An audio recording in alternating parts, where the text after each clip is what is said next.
Hey everyone, me John Lorden here. Welcome to another episode of BrainScratch Searchlight.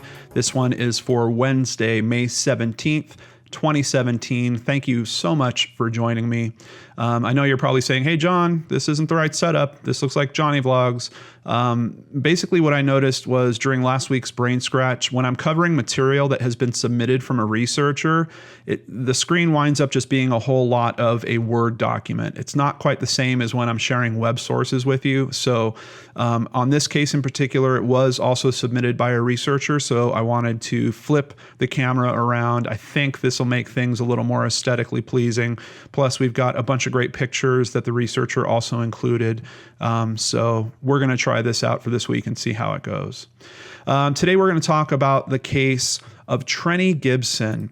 And before I get started, I have to give a very big thank you to researcher Nicole. And I also wanted to mention that many of the photos that you're going to see were taken by Nicole in July of 2016.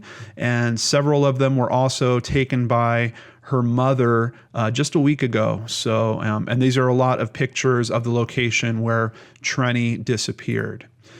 Before we get into that research, just to give you a little backstory on this. Trenny Gibson disappeared in 1976. I know this seems like an older case than a lot of the stuff that I cover here on Searchlight, but in particular, with the case cracked that we did this week, I think it's really important to remember that we should never give up hope in terms of finding out what happened to these people and giving their families some form of peace with that information. So I do think it's important to still cover this case. Trenny has many family members that are left behind wondering what happened to her. This is a very difficult case to research online. There is essentially one kind of popular version of the story that is just repeated time and time again. There are a couple of different aspects that I can see on comment threads, but I'm not sure how much weight to put into them because the sources for that information either aren't there or have disappeared. In some cases, there are links and you go click on that link and the article has been removed or the website is completely gone. So I really have to thank Nicole for diving into a book where she found a lot of information about this case and she's shared that with me, and we're going to cover that here today as well. But before I get started, I did find one, it looked like a comment posting about Trenny that I wanted to share with you. This is at pjmedia.com.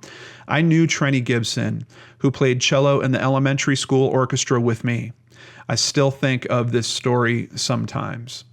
Also at the Charley Project, they do have an article. We're going to use this to just kind of kickstart us into the details here. Trenny was missing since October 8th, 1976 from the Great Smoky Mountains National Park in Tennessee. Her date of birth is August 17th, 1960. She was 16 years old when she went missing, 5'3", 115 pounds, Caucasian female, brown hair, green eyes.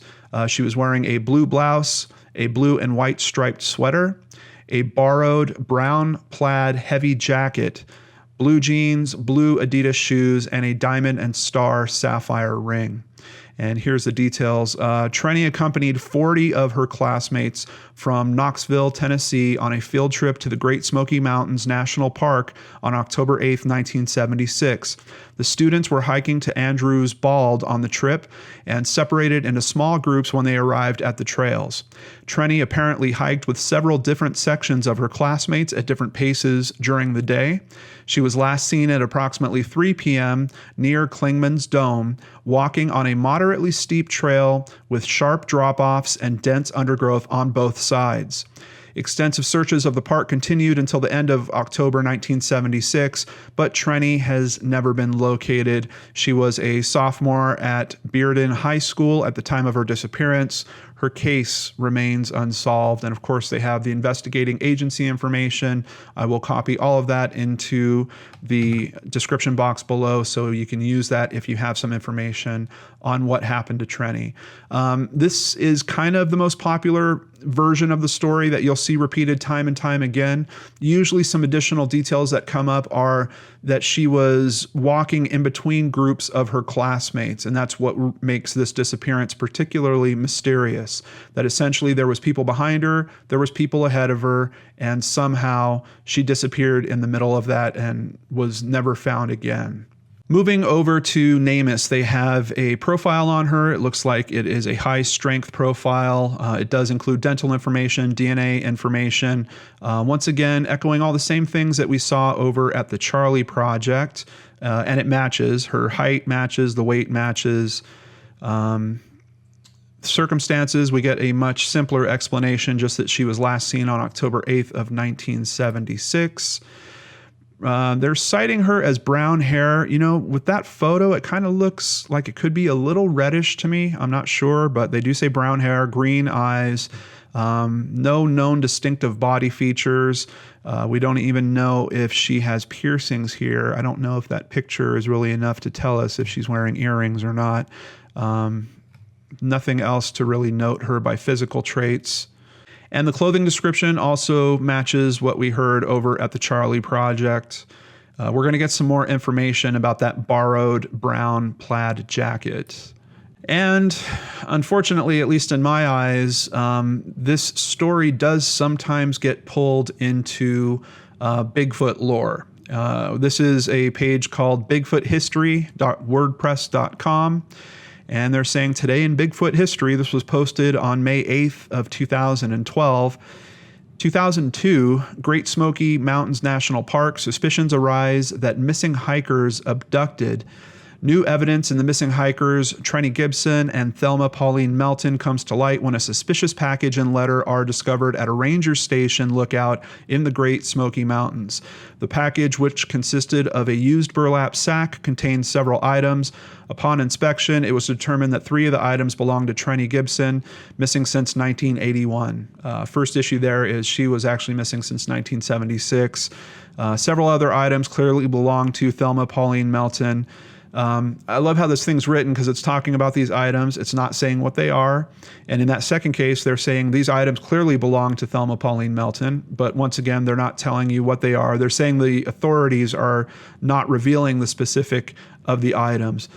But that isn't the interesting thing. The interesting thing is that the burlap sack seemed to be covered in coarse, fine, ape-like hair. Samples were sent to a leading forensic lab for further analysis. I'm not even going to read the rest of this article, but just know that you will sometimes see this case mentioned and kind of thrown into these theories about potentially some type of Bigfoot activity going on here. I could not find any other sources that talked specifically about this burlap sack or any items of Trenny's being found. I highly think that this is all completely made up specifically for this blog and for someone to try to get attention at the expense of someone else. I did just want to highlight that because I wanted to give you guys kind of the full scope of the types of stories you're going to see if you try to look into this case. And really, that's about it. Now, there are some more details that we're going to get into. What I'm trying to do here in this video is to get the core information that could actually help shake some leads loose out into the public again. There are hardly any YouTube videos about this case outside of a couple of top 5 mysterious disappearance type things where it's just briefly mentioned. I haven't seen anything that really goes into it at length, so I'm hoping that this video can help correct that. So with all that being said, let me go ahead and open up the research that was sent to me by Nicole. Now, most of these details are coming specifically from one source, which is a book called Unsolved Disappearances in the Great Smoky Mountains. It's by Juanita Baldwin and Esther Grubb. I will have a link to Amazon's page where you can buy a copy if you want to pick that up for yourself. Background. Trenny Gibson was born on August 17th, 1960, and was living in Knoxville, Tennessee in 1976. She was the second oldest of 4 children in a family ranging with kids from 4 to 19 at that time. That was apparently fairly close-knit. She was 5'3", 115 pounds, and had long hair. She was a sophomore at Bearden High School. On October 8th of that year, her school was scheduled to have a field trip, but no one was told ahead of time where the field trip was going to be. They boarded a bus, and only then were told that they were going to the Great Smoky Mountains National Park to view the plants and trees in that area while hiking. There was only one teacher chaperoning for 40 students, the only other adult being the bus driver. I know, compared to what happens nowadays, thankfully, I don't even think that field trip would have gotten off the ground with only having one chaperone. But they arrived at the Klingman's Dome parking area and were told to hike to, but no further than Andrews Bald and return to the parking lot by 3:30 that day.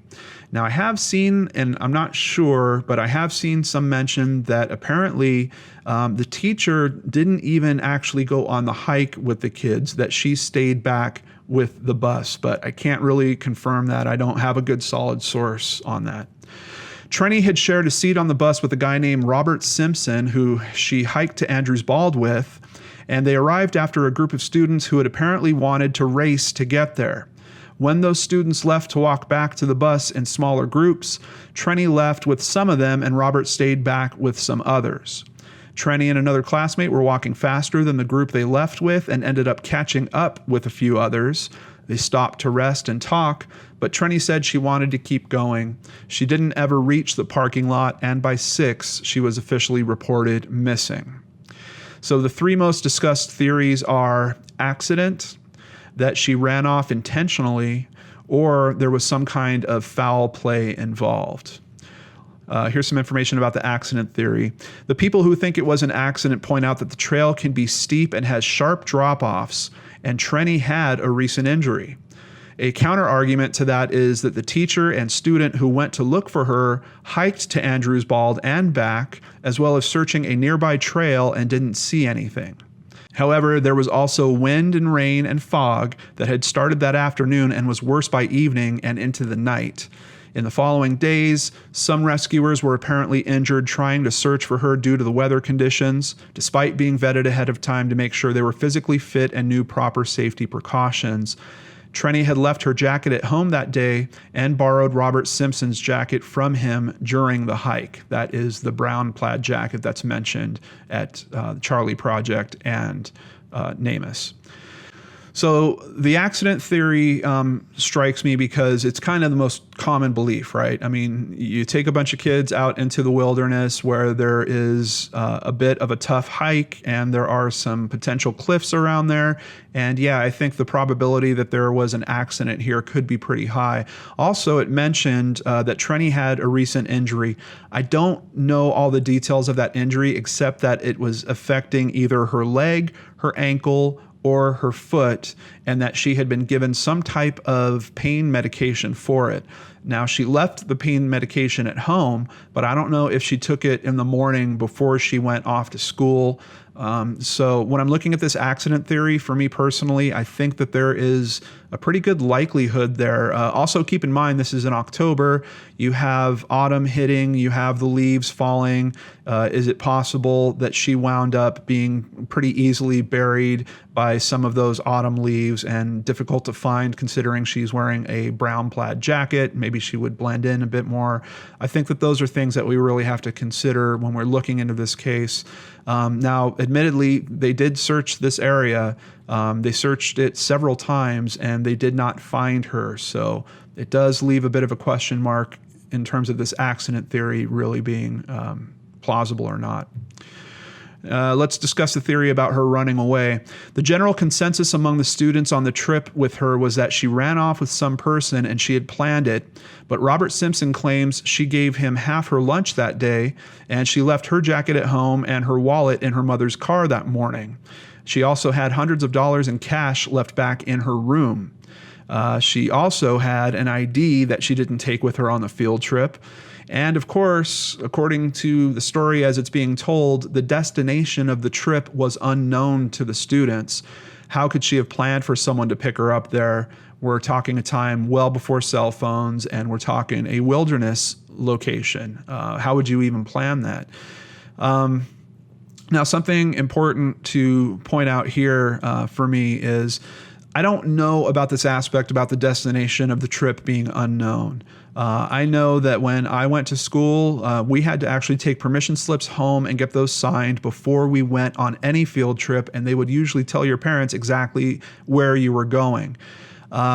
It seems very odd to me that they would try to spring this as a surprise. It wouldn't give the kids a chance to, be sure they're wearing the proper footwear for going hiking or to remember to bring their jackets. So I don't know if this thing about the trip being a surprise is really just a piece of folklore that has kind of, come along with this as the story has gone through the years, or if it's legit. It sounds very suspicious to me. I really don't know what to believe about that. It's also, once again, mentioning here that she had injured her leg, ankle, or foot. The book specifically says it was her foot, and she did leave her pain meds at home that day. None of the students reported her favoring her leg or complaining that her leg was hurting her. Her only complaint on the way back was that she and all the others were breathing hard from the hike. There is also some mention that I bumped into some comment threads, but once again, I tried to get to the source articles and they have been removed or deleted, that some students potentially saw her kneeling down by the side of the trail. And then literally within a moment, they looked away, looked back, and she was gone. Once again, I don't know if that information is accurate. In one case, I even saw that a person's name was attached to it, but the person that had posted that wasn't sure if this was the teacher's name or was this one of the students that was walking behind her. It was really, really loose, but I did just want to mention that as a potential consideration here. All right, so what about the foul play theory? There were bloodhounds sent out after her scent on October 9th, and they couldn't pick up her scent near where a student said they thought they saw her go off the trail while the others were resting. Quite possibly that could be the same student that I just mentioned. Another dog tracked her scent to a roadside. Near that spot on the trail, searchers found cigarette butts and a beer can. In some cases, I've seen it be referred to as a recently opened beer can, but I'm not sure how they came to that determination. And a few days later, more than one separate team of dogs tracked Trenny's scent to the same roadside the other dog had tracked her to a few days before, and near the spot where they lost her scent on the roadside, where more cigarette butts of the same brand were found. Trenny did not smoke. Suspects in the foul play argument are Robert Simpson. Apparently her hair comb had been found in his car after her disappearance, and her mother says she would never part with that comb under any circumstances. This was apparently never investigated or even confirmed. The book says it was fellow students that told her parents that the comb was found in his car, not the police. People online have asked whether or not he was ever questioned by the police, beyond making just a general statement after she went missing. Simpson apparently visited her family several times when they were in Gatlinburg searching for her. Does he sound like a likely suspect here? I'm not really sure. There's some information I've read that he might have driven himself to this location, that he was actually following the bus on the field trip. First of all, I don't know why he would necessarily even do that. If it was true that the kids didn't know where they were going until they were on the bus, that once again doesn't make a lot of sense. But how does he wind up with her hair comb? Maybe she asked him to hold it while they were hiking or something. I'm not sure. It's kind of clear to me that Robert was at least close to her. She's sharing her lunch with him. He's giving a jacket to her because she didn't bring a jacket. Is it possible that it was a casual thing where he wound up with her comb? I think it's somewhat possible. We do have another suspect to discuss here, Kelvin Bowman. According to the Gibsons, Kelvin had been interested in Trenny a few years before and had broken into her bedroom late at night. Her mother shot him in the foot, and he was arrested and sentenced to a correctional facility. Apparently, when he was being tried, he threatened to kill her. Students reported seeing him following the bus in his car. No mention was made of this before she went missing, though, of course. But the chaperone teacher says that she's sure no one did because no one knew where they were going. He was cleared of suspicion when teachers said he was in school that day and couldn't have left long enough to drive a 4-hour round trip to murder Trenny. The trail to Andrews Bald and Klingman's Dome is right on the Appalachian Trail, and at one point it intersects with both of those hikes. So it has been tossed around that she could have been abducted by someone who had come from that secondary trail, essentially. At the top of Klingman's Dome, there is an observation tower that is not visible from the parking lot when it's cloudy. A theory that the book puts forward as being developed by the FBI was that she was either taken at that trail intersection and then hidden at the Klingman's Dome Tower until the bus left, when she was finally taken to the road where the dogs lost her scent. Or she may have accidentally wandered onto the Appalachian Trail and found and climbed the Klingman's Dome Tower to get her bearings, possibly seen lights from a car and gone down looking for help, but found trouble instead. No one searched the tower when the teacher and students were initially calling for Trenny. If she was up there against her will, they'd have to keep her quiet since the tower is not enclosed. And here you can see a photograph of the tower. It's also been acknowledged that mountains are very good at hiding bodies, and people have intentionally disappeared in the Smoky Mountains before and stayed on the lam for years. There are also a lot of black bears in the area. As a matter of fact, Nicole's mother, when she went out to take some more photos for us, ran into a bear and decided to turn around and end her hike early. So we can certainly attest to that. The search continued heavily until October 22nd, and investigations continued with a limited search until November 2nd, and then was called off when they couldn't find any evidence that she was in the park.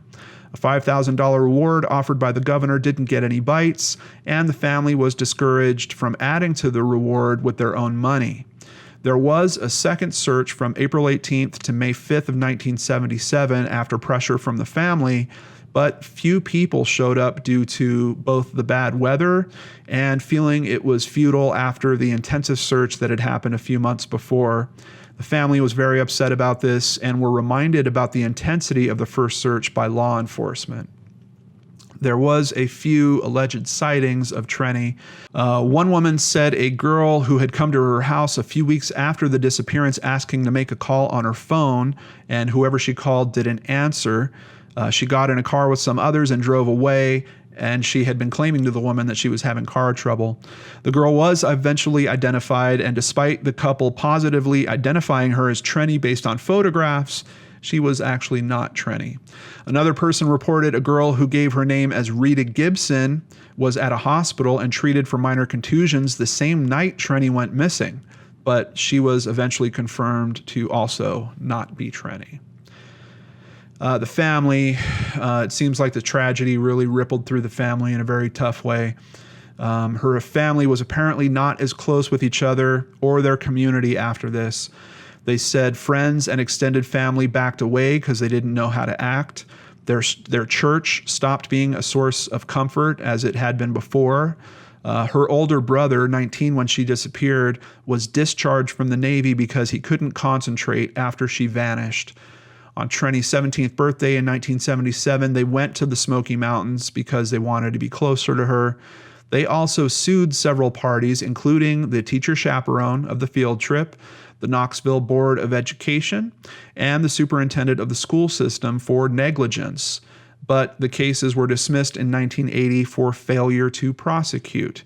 This type of dismissal can occur when the prosecuting attorney is causing delays to the proceeding. Her parents were divorced by the mid-1980s, and her father divorced again later on. Her mother remarried, was widowed, and apparently remarried again in the late 1990s. Her older brother died in 2000 of natural causes at the age of only 43, and there have never been any arrests regarding her disappearance, and to this day, no remains have ever been found. So, after looking into all this, the foul play suggestion for it being someone that she actually knew, it doesn't seem to work very well because the two primary suspects, they just don't seem very strong to me personally. Now, this is purely my opinion here. Really, to me, looking at this, it feels like this is an accident. It feels like it was a bad situation that just kind of came together. if she was indeed on some type of pain medication, if she was indeed having some problem with her leg, foot, or ankle. That is a pretty bad way to start off going out on any type of even moderate hike. I mean, you're really just asking to get hurt in some way. But it is interesting when you add in the information about the dogs and them tracking her scent to a roadside. If this is indeed a case of foul play, I believe it is probably a crime of opportunity. Young girl at the side of a road looking for help. That's a bit of a vulnerable position, so it could indeed be a case of foul play, which is why I really still wanted to cover this and get the word out there and try to raise exposure to this case. There might be someone out there that actually knows something about this, or that maybe saw something odd around that time, maybe with a family member of theirs or a friend of theirs. That information could be the little sliver that breaks this case open. And once again, I have to call back to Case Cracked this week. Look at how odd the connections were to crack that case. And it came down to a newspaper clipping that was a few decades old that someone kept just because it had their name in it. I mean, that is such a thin connection. Sometimes it doesn't take a whole lot to crack these cases. And I'm hopeful that that information is out there somewhere. And maybe if that person happens to see this, you'll do the right thing and call that tip in using the information in the description box below. Once again, a very big thank you to Nicole and her mother for putting all this together and getting those great photos. I really, really appreciated having some help on this case. And it's always kind of a personal joy to me when I see viewers that are taking the next step, that want to help in these cases more than just by watching and sharing the videos. Sometimes they're so passionate about a particular case that they want to help highlight that and bring it back to the forefront. And it's kind of a joy for me when that happens, because it makes me feel like I'm helping to inspire others to take action. And I love that feeling, and I hope to get a lot more of it in the future. So thank you so much for joining me here on BrainScratch Searchlight. I hope you are being safe, happy, and healthy. I will catch you right back here on the Lord and Arts channel tomorrow. Take care.